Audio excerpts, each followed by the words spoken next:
What's up mga ka-Big Bites?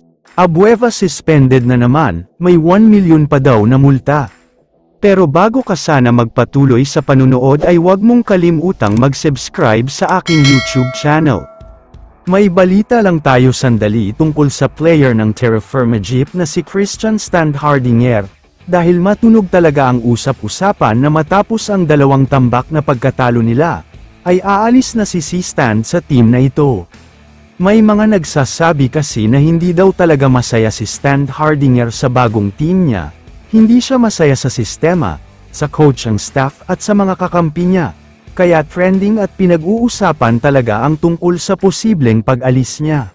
Mukhang ang tanging player na ka-close niya sa team na ito, ay ang dati niya ring teammate sa Barangay Ginebra na si Stanley Pringle. Kaya wag na kayong magulat kung may lalabas na balita at magsasabing nag-request na uli siya ng trade. Samantala, pag-usapan na natin ang napakagandang laban sa pagitan ng Magnolia Hotshots at Converge Fiber Xers.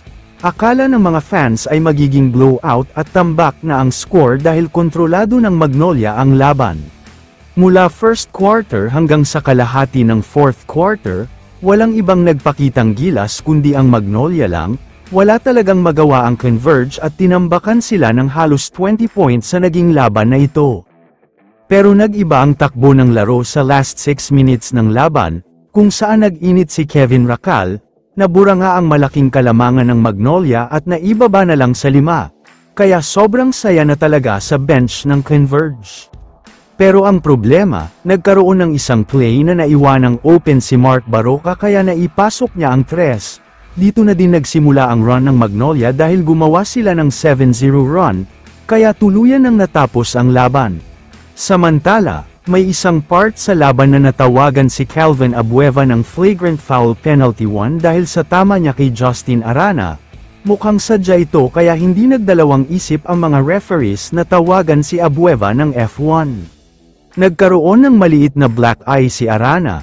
Kaya naman ayon kay Commissioner Willie Marshall ay kakausapin na naman daw niya ulit itong si Calvin Abueva, masinsinan na pag-uusap nga daw ang mangyayari dahil may mabigat na parusa.